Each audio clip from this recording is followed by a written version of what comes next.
we should have a virtual session to share some light around what we are doing currently in Kenya and what we have done even in Kenya before now and globally. So my name is Otamiri Elegon. I'm the country manager for Great Place to Work Nigeria, Kenya, and Cote d'Ivoire. So I'm going to be sharing a couple of slides with you. One will be an overview around Great Place to Work, our perspective. One of the things we asked yesterday at the sessions that we held was to ask people who were present what a great place to work is for them. And everyone shared great insights around what a great place to work is. But we have our own perspective, and part of this session will be to throw that around our own perspectives around what a great place to work is. So I will go on with my presentation. Like I mentioned, there are going to be two presentations with this session. We should be able to get it done within an hour or thereabout, or an hour, 10 minutes at the maximum. Kindly, if you have any questions, you can please share on the chat room or just write it down, and we'll open up the lines for you to ask those questions once I'm through. So overview about who we are as an organization, Global Authority on Workplace Culture. We've done this across the globe 30 plus years and counting. Who we are also too is the fact that we have deployed across these countries. It's about the proven methodology. For us as an organization, it's based around trust. And to the question, what is a great place to work? We believe that a great place to work is a place where employees trust the people they work for. They have great pride in what they do, and they enjoy the people they work with. And so for us as an organization, we built our methodology around trust because we believe that trust is fundamental for any kind of relationship. Workplaces are driven by relationships. And that is why where relationships are not great in workplaces, you don't achieve the objectives that have been set out. And so we believe that the reason why companies are great workplaces is based on the levels of trust. And this concept is not far-fetched because, like I mentioned earlier on, relationships are built on trust. Whether they are personal relationships, whether they are formal relationships, they basically are centered around trust. Like I always say, being around in this world for 50 plus years with siblings, younger and older, the day trust is called to question with my relationship with those dear ones or ones I hold dearly, that relationship might not hold for too long, even though it's in quote, it's a God-given relationship. Or even with my spouse, the day that relationship is called to question around trust, that relationship might not be around for too long, even though it's been around for 20 plus years as I speak. And so how much more organizations where people come from different walks of life? We had a session yesterday, people said to us, we have 3 generations of employees, we have 4 generations of employees in that room that day. Different ideologies around trust, different ideologies around how we build relationships. And so fundamentally, trust is what keeps organizations going. And that's what we've been able to deploy to companies to be able to assess trust levels within organizations that we work with. And so for us, it's about the proven methodology that works.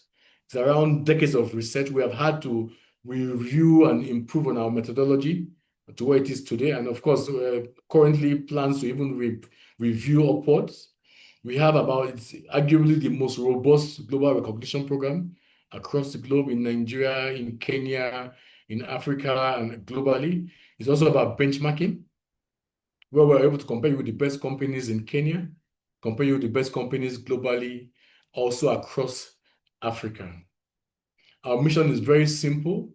It's to help every place become a great place to work for all.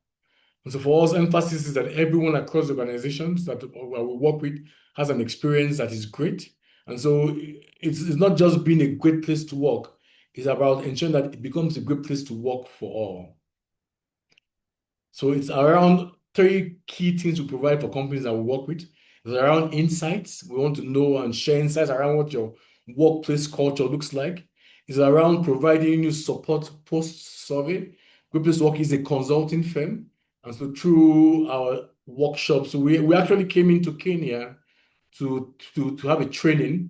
We had a training with a company, one of our certified companies. We had to train their non-managers. We had to train their middle line managers. We had to train executive leaders around some of our bespoke offerings. And so that's why we came primarily for that purpose. And decided that it was nice to also engage potential clients like you to share insights around how you can be how what we do can be of benefit to your organization. And so we provide consulting services. We also provide recognition, arguably in terms of company recognitions for what they achieve, for who they are, for what employees achieve in organizations. Great Place to Work is arguably the leader around providing recognitions across the globe. And I like to always point this out that we're not just a culture company. A number of times when we have conversations, they say you're a culture company, but we believe that we are a financial performance company because for us, our assessments that we do and we carry out are not just HR perceptions. They are actually predictive analysis around where you can find friction in the organization, or where friction is impacting on your business. And so, like we always say, with your P&L or your P&L account, invariably at the end of the day, workplace culture impacts on it because issues around productivity, issues around business resilience, issues around customer retention are primarily first a people issue. All of those things that impact your business are foremost a people issue. And so being able to understand how your employees feel about work is critical in driving your financial performance, which is most important for all companies. So like we always say, become great. I'm going to go on now to the next slide to share insights around what is called the culture advantage. Let me know if you can still see my screen. Can you still please see my screen? Yes. Excellent. And so I had a post yesterday that I had copied online, so talking about how it's difficult to break sticks. And my friends in Kenya said it wasn't a Kenyan proverb or adage. But I think this one is. The sweetness of sugar is not in its color. And in my hotel room, I see a lot of proudly branded Kenyan sugar. So I'm quite sure that this is a Kenyan adage. The sweetness of sugar is not in its color. Also, to another opening note, and this is critical, the real void of discovery lies not in seeking new landscapes, but in having new eyes. It's important and imperative Sorry, that. sir. I think Hello? the slide is showing the eighth slide, Great Place to Work map and Mm, address. let me reshare again. Let me reshare again.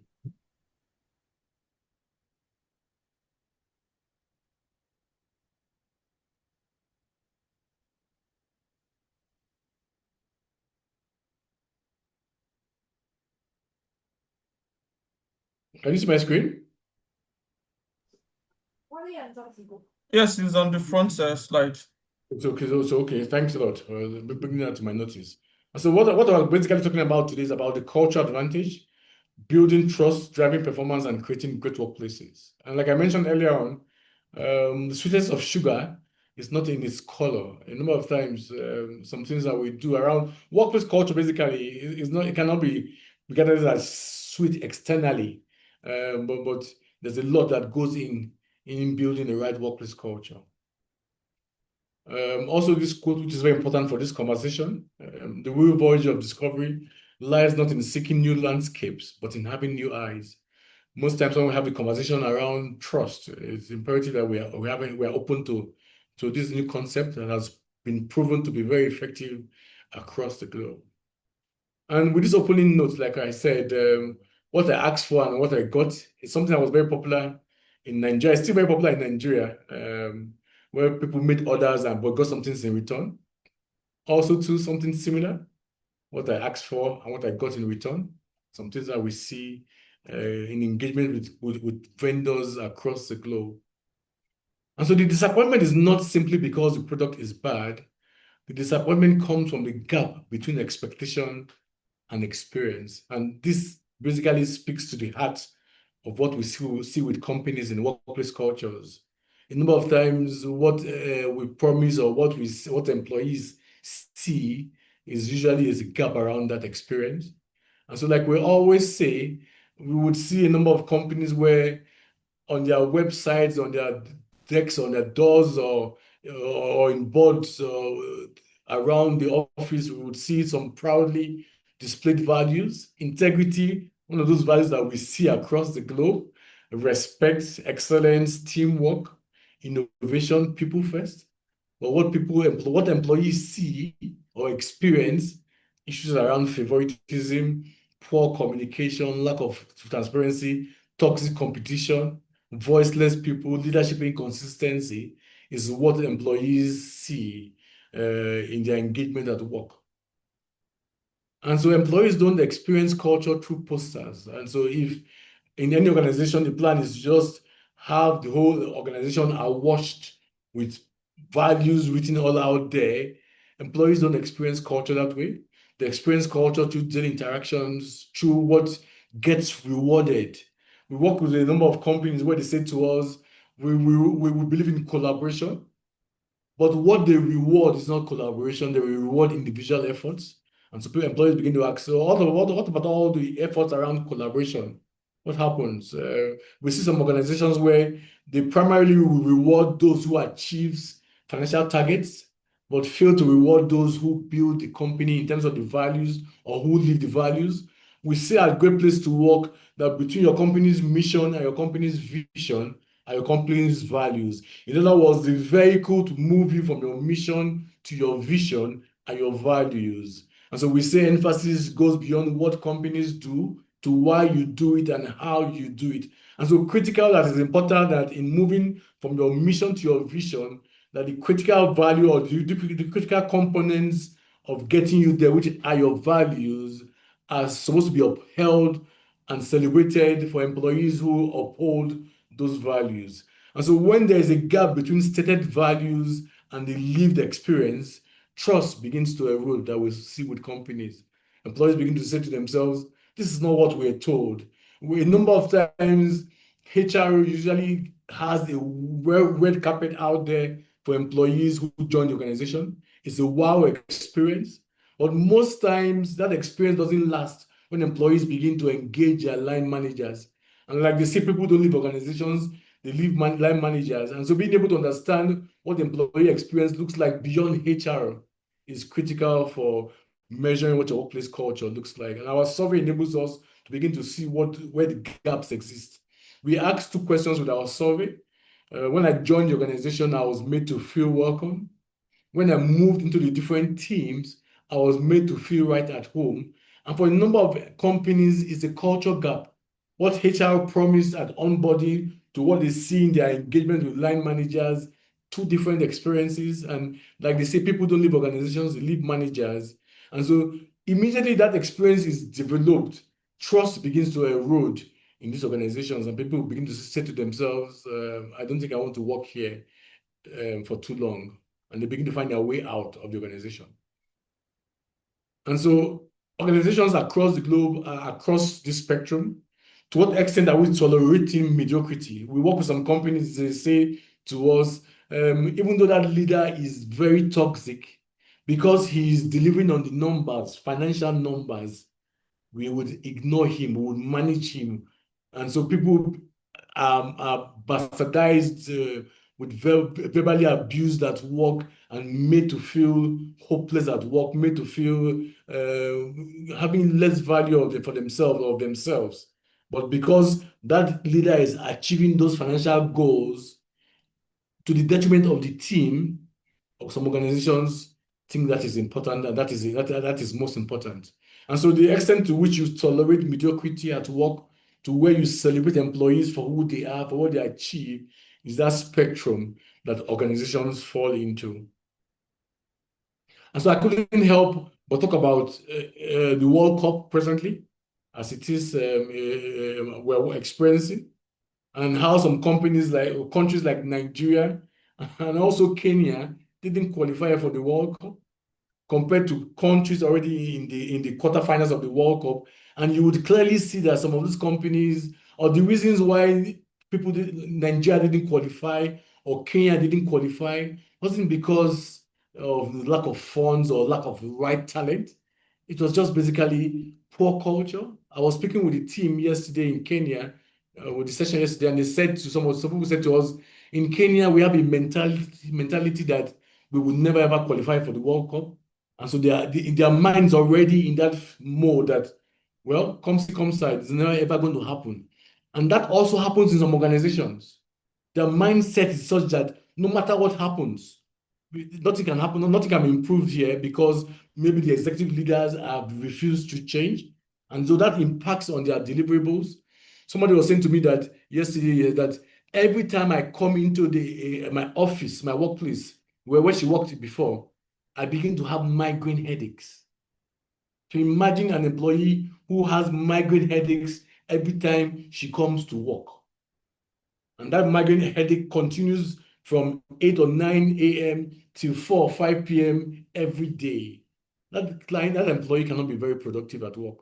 And so for us as an organization, we believe that the best companies or the best organizations or the best teams are the ones who have defined cultures, who have defined ways of doing things, who are willing to go through that process to achieve what is critical for the organization. And so one of the things we did yesterday was to have a dream exercise. We wouldn't be able to do it here now, but just cast your mind to what will you get as a nightmare organization that you probably have worked in the last, since you began working. Cast your mind to what it was like, the experience in a nightmare workplace. Also cast your mind to a dream workplace that you have. And one of the things we found out, even with the session we had, or the sessions we had yesterday, we had 2 sessions yesterday, was the fact that most of the experiences that employees had around a nightmare workplace or a dream workplace wasn't around the salaries per se. It was around human experience, how people were made to feel. Somebody talked about how she joined the organization and in 2 weeks or 3 weeks, she wanted to leave immediately. She reached out to the person head of HR, she reached out to the former head of HR and said to him, "You didn't leave a handover note." Guess what the person said to her? "You better run away from that place." And within a month or so, she put in a resignation to say she wasn't working there. We also have a bank we're working with in Nigeria, where in the last 1 year, 3 heads of HRs, of human resources, have resigned from that organization. So being able to understand what that looks like is critical. And so for us, human work is not a commodity, it's a gift. And so you will see across workplaces how people express human work as commodity. We are paid to do the work, just get it done. This is business, not personal. You are replaceable. We are looking to ways to reduce costs. So we need to cut some heads in different ways that employees, managers express engagement with employees. And so that's why we see that human work is not a commodity, a great place to work, that human work is unique. Everyone comes with a unique perspective around work and their unique characteristics that helps them deliver on the objectives that are critical for the organization's success. And like our founder had said, says that when people work as opposed to merely laboring for money, they are investing in what they consider their individual essence, not what is part of what distinguishes them as human beings. And so we believe so much of the fact that the real value of human work is not monetary. So you don't throw money at an individual and say, once I give you money, you get the job done. Employees want way, way more than the salary to be able to get the job done in the places of their work. And so what is a great place to work? And how is it defined? And so for us, based on our experience over the last 30 plus years as an organization globally, is that a great place to work is a place where employees trust the people they work for. They have great pride in what they do, and they enjoy the people they work with. That for us is what makes a company a great place to work. Trust in people you work for, have great pride in what you do, and enjoy the people you work with. And that experience must be consistent for every employee, no matter who they are, what they do, or where they work. And so critically, that we know that trust in leadership or trust between employees and leaders is the foundation for us for every great place to work. The harmonization of that relationship is critical for being a great place to work. And trust ensures, like we say, that management is credible. Does management know the business? Does management embody the core values of your business that are critical for your company's success? Do senior leaders, do they become advocates or building the right workplace culture? Are they driving the right policies that are critical for your company's growth? Knowing that value of human work is more, is not monetary. Also to show that employees feel respected at work. We are measuring respect. The employees feel respected at work. Do they feel their opinions count? That management provides them an enabling environment for them to be themselves, to be successful at work. We're measuring fairness, and with fairness, we're asking questions. And truly, with salaries, bonuses, allowances, as the case may be, will I get a fair hearing at work? If I have a challenge at work, and I knock on HR's door and say to them, I have a challenge at work, and I get a fair hearing at work, which is critical. And so when leaders show credibility, when leaders show great respect for employees, when leaders show fairness for what employees bring to the table, it results in employees having great levels of pride at work. And with our survey methodology, we are measuring personal pride. We're measuring pride that the employees have as a member of a team and pride the employees have working in the organization. Like we say, if we have 100 people or 100 companies in a room, would your employee who's representing your organization have great pride to say, I work in your organization, irrespective of whether we have DHL in the room or we have Shell in the room, which are big organizations. And even in my company has 10 employees, but we have great pride of what we do and what we have achieved as an organization. I said to my people, a client actually said to us when we had a session with them, said to us, do you know what great place to work? You people save lives. And I was taken aback. I thought only doctors save lives. And she said to me, when you provide a platform where employees can express themselves, their opinions, and based on what they have said, management improves on that employee experience and begins to change the company's structure or plans in favor of what employees have said, you've helped in saving lives. And so that is the level of pride that I have at work when I come to work every morning, knowing that every time I come to work, I'm saving lives. And so having great levels of pride for what employees do, what you do in your work, and how employees feel great value for what they bring to society is critical in defining whether a company is a great place to work. So our survey looks at personal pride, looks like team pride and organizational pride. And pride ensures that there are great levels of camaraderie, working as team members to achieve the objectives that are critical for a company's growth. Also, too, and so for us, like we mentioned, a great place to work is a place where employees trust the people they work for, have great pride in what they do, and they enjoy the people they work with. But the benefits are felt most where everyone becomes part of that process. So that's why even though certification with our assessment to certify you as a great place to work is a score of 65%, the question we always ask you subsequently is, what about your 35%? Because across functional lines, we would find 35%. The sales team have love for the organization. The finance team hates the organization, possibly. Or the females are enjoying the organization, enjoying working in the organization, but the males don't look forward to coming to work. And so being able to understand what the employee experience looks like across your spectrums of work functions or leadership, or it could even be across locations. HQ employees are in HQ are having a great experience. Employees in one branch somewhere in Mombasa or up north are not having a great experience. And that's one of the beautiful things about the survey. It opens up, it throws up employee experience across organizations. And so that's why the Great Place to Work methodology stands out in the sense that we're not only looking at engaging HR to look at your policies and your practices. I know there's a popular company in Kenya that does something similar to what we do, but with their own methodology, their emphasis is around what the HR team is doing around its policies and your practices. But you and I know that the HR leader might be very smart enough to put together some policies and practices. But at the end of the day, the question is it well defined? Is it well executed? You could have well-defined policies and practices, but not properly executed. It could be executed well in the eyes and ears of HR, but in the minds of employees, it is not well impactful. And so having a robust write-up around around the policies and practices do not provide honest or complete, not honest, yes, it could be honest, but it does not complete holistic feedback around what the workplace culture looks like.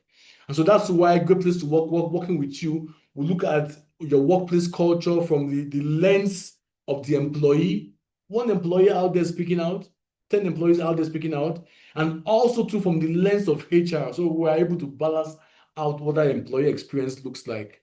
Because critically, you could have great policies and practices, but the employees don't see that. And so when we assess companies as a great place to work, we say, employees say to us with the survey, is this a great place to work? And they will provide that feedback. And if 65% of your employees say it's a great place to work, we immediately issue our badge to say, this company, it's a great place to work. And bear in mind that this badge is arguably the most relevant badge across the globe, because it's a badge that is available in 180 plus countries. No other company that does workplace survey assessments provides that level of recognition across the globe. It's a badge that's recognized in Kenya, across Africa. My team surveys in about 22 plus countries in Africa, where we worked with regularly, helping companies become good workplaces. But in Nigeria and in Kenya, Mauritius, and Cote d'Ivoire this year, we go on to publish a list of the best companies. So we, in all across Africa, we certify companies as great workplaces. But in this fund, in 4 countries, we go on to publish a list of the best companies in Kenya, best companies in Nigeria, in Mauritius, and in Cote d'Ivoire. So like I mentioned, when employees provide feedback, you become certified as a great place to work if 65% of your employees respond positively. Then sometime in December this year, we will now bring all the companies in Kenya and look for the ones that are best amongst them, and the companies that are in the top 50 percentile gets on to be on our list of best companies in Kenya. And so for us, critically, it's not just being certified as a great place to work, it's that it becomes a great place to work for all. And the great place to work effect speaks to the fact that great starts with leaders. Leaders play a key role in defining how the company is shaped, and leaders must exhibit 9 key areas in their engagements with the employees. Leaders must constantly inspire their people, must constantly speak.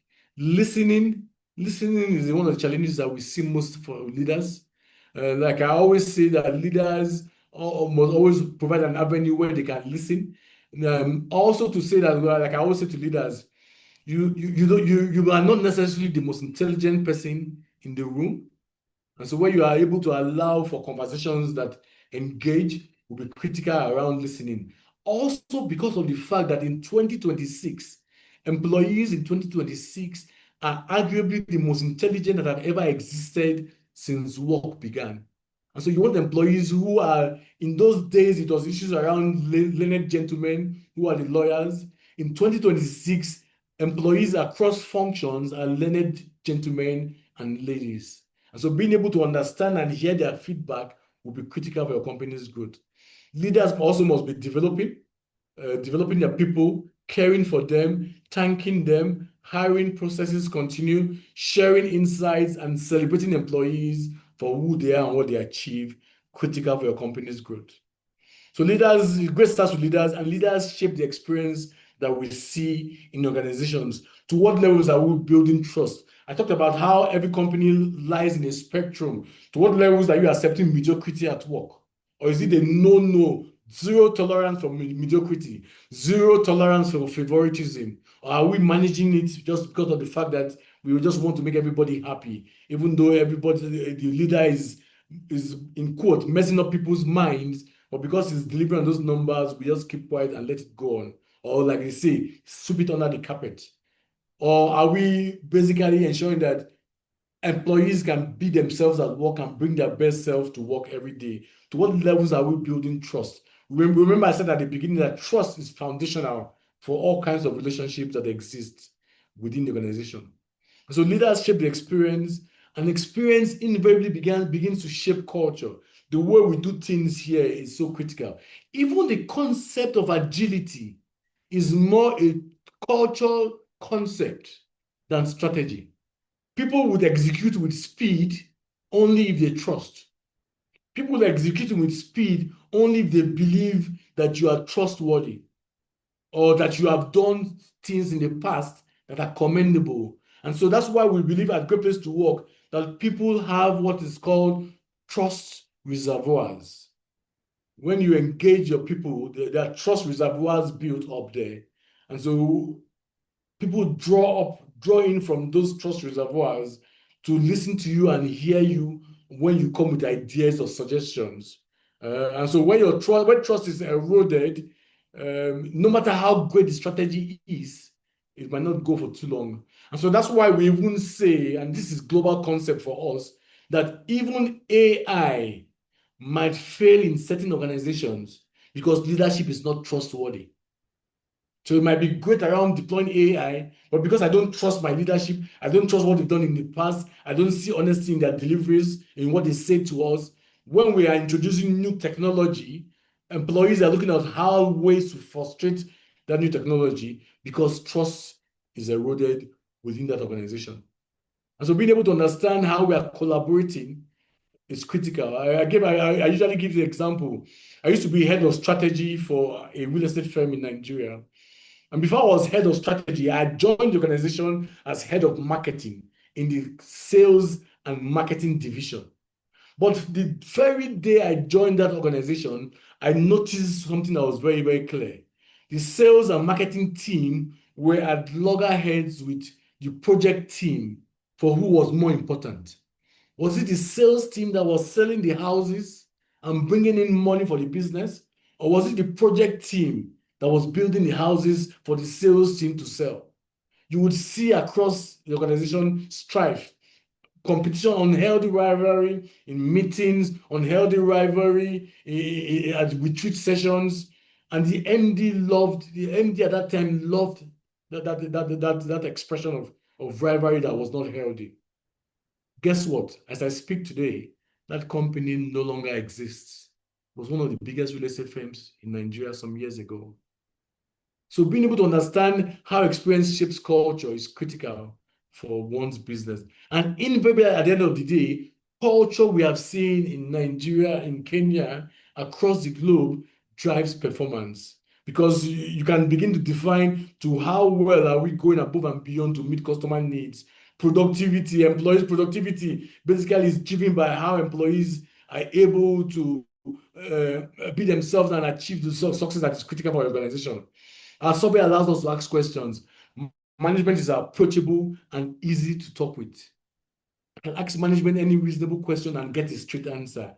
In 2026, we want employees who can engage. We want employees who can ask questions and get straight answers because they meet customers who are constantly evolving, who are constantly changing and asking questions.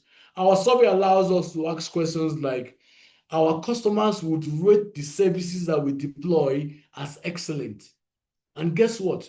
At times we survey some companies and the project team says to us, the product that we have out there is excellent. But the sales team says to us, no, the products that we have out there are not excellent. Right? So at the end of the day, whose voice or opinion counts most? Critical question that every company needs to understand. So at the end of the day, culture drives performance that we see for businesses. And so what's the imperative to build a great workplace culture?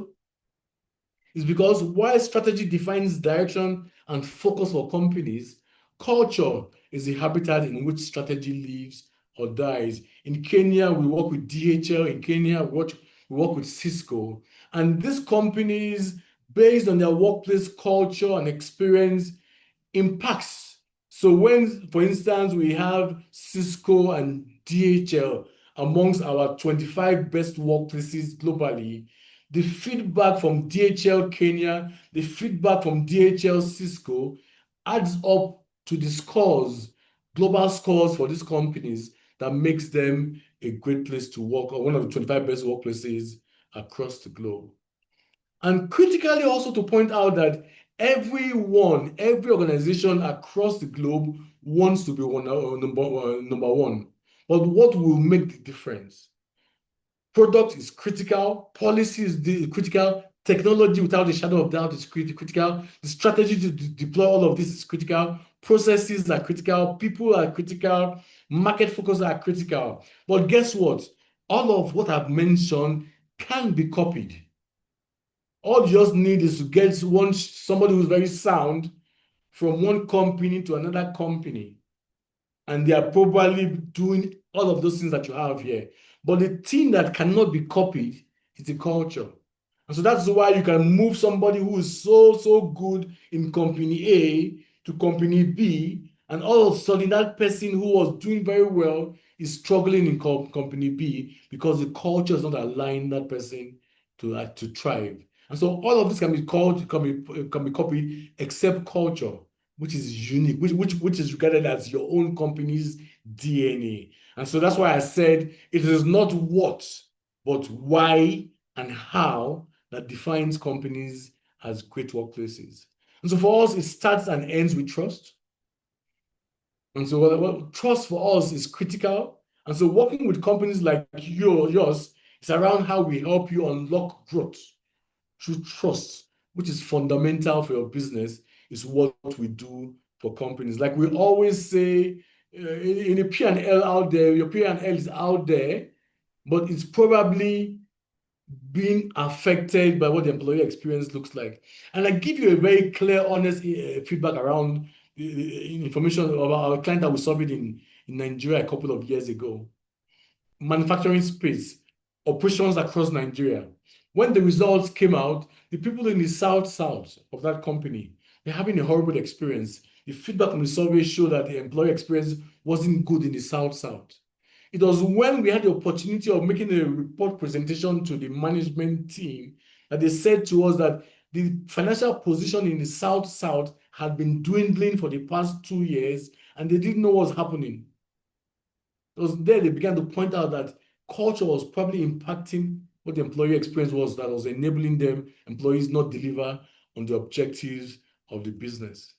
And so benefits of trust are enormous, from individual benefits, bringing myself to work. What you want are employees who come to work every day with all themselves, because that's where they're able to deliver more. And so that's why we see companies where there's a lot of presenteeism. Employees are at work but not at work. And so that also to impacting on workplace culture. From the point of what it benefits from workplace group is also critical, and what trust does within the organization is also very critical. And so from the employee perspective, where is the money made? Where there's low trust, people protect themselves compared to where people support themselves. Where there is low trust, feedback feels like criticism when feedback should be growth. Where there is no trust, people ask, what is it for me? When it should be, how can we achieve the best objective collectively? Also from the organizational perspective, where there's no low trust, there are issues around attrition, rehiring, HR people, you know what the cost of delays or hiring processes or training over and over again. So you train certain people, they leave because of challenges they have at work. You come back again because you need to train, you spend so much money to train. Even the process of getting a new replacement could take months within the organization.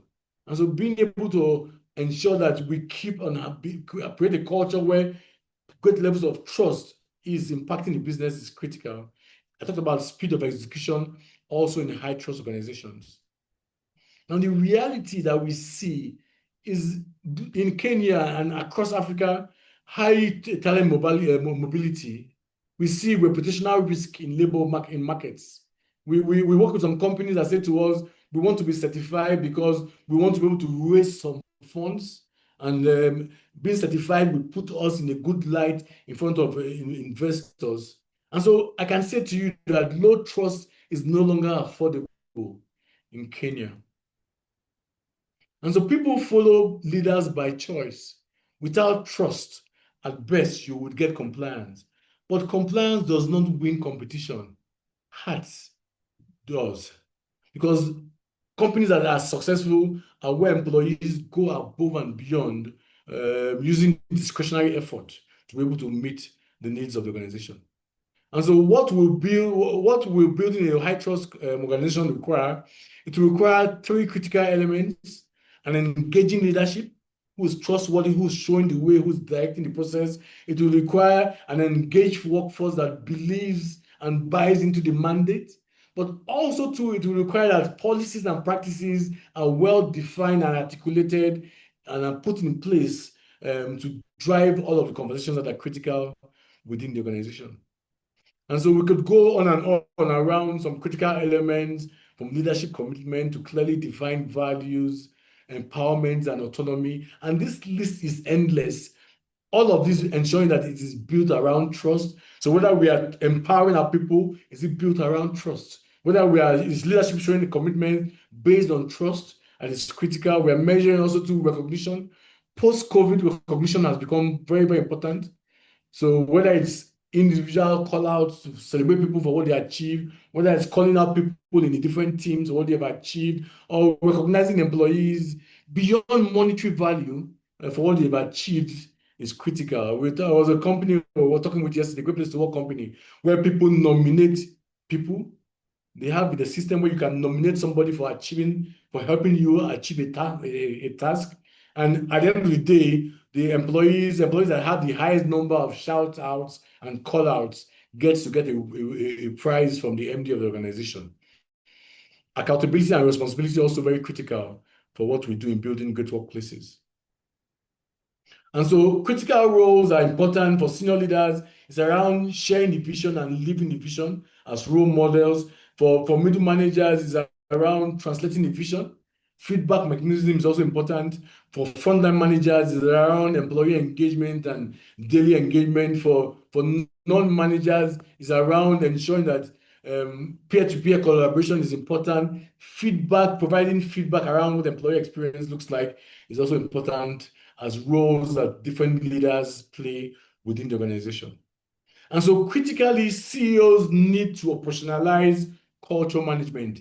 It goes beyond just putting it on the shelf out there around your values. It goes to begin to live those values. And so we have what is called a stepwise process of operationalizing culture management, to starting with a defined workplace culture. What is it we want to be able to achieve? Where in that spectrum do we think we can get to? It's around leadership alignment and role modeling, embedding culture in HR policies and processes. It's around internal communications and reinforcement, and it's critical for the organization. It's around recognition and rewards, integrating culture in daily operations, creating a culture leadership team. So imperative that culture goes beyond HR leading that process to management playing a key role in defining that. We have some companies that are great workplaces where in the board, there's a HR director within the board that ensures that policies and practices are well defined and lived. We have one of the biggest banks in Africa, in the Nigerian space, where up to board level, there are reports, there are presentations around the Trust Index survey, our survey. The board wants to know what the survey results look like, how it is impacting on employee experience, because they have seen great value in the numbers, the financial position of the bank over the last few years they began to work with us. And critically, is about measuring and making adjustments. In my work with companies across Africa, one of the things that we see most lagging is the ability to effectively measure policies and practices that are out there that are supposed to be enhancing employee experience. And so your ability to manage talent and culture well is a leading indicator of success. financial performance is a lagging indicator. Unfortunately, a lot of companies put financial performance first. So the emphasis is around what is the financial position, with very little around what talent is doing to achieve that. Because we know clearly that talent management, being able to attract, retain, and develop employees and build the right culture are the leading indicators that bring long-term success.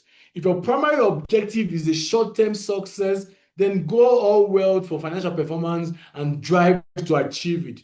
But if your goal is long-term success, it is around management, talent management, organizational culture that is well defined, that invariably impacts on the financial position that we see for companies that have stood the test of time across the globe year in, year out.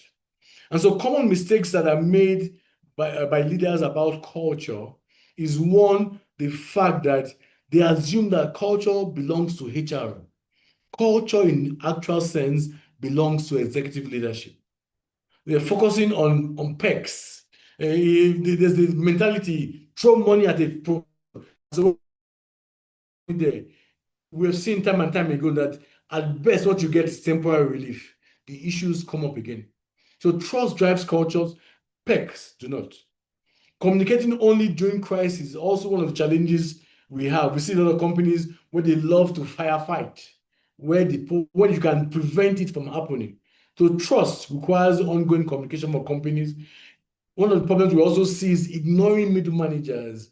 There is a saying, don't leave organizations, they leave managers. And so ensuring that your employees are well grounded, they have knowledge of those 9 practice areas I mentioned earlier on, is critical for having employees who have great employee experience at work. Treating culture as a one-time project is also another challenge we see. From where we sit, culture is an ongoing process. So there is never a case that we will say we have arrived at the best culture. We don't need to do anything else, because culture involves human beings, and human beings are constantly evolving. Culture involves human beings who engage your customers, and your customers are constantly evolving. Culture involves human beings who need to sell your product because your customers also have engagement with other companies that do something similar with you. And so if you're not competitive, your employees are not well grounded around your product and service offerings, then you lose in the market space because your culture isn't well defined. And without a shadow of doubt, your customer strategy is first your people strategy. Your people strategy is what drives your customer strategy. And so having a workplace culture where employees feel proud at work, happy to be able to contribute, is critical for organization.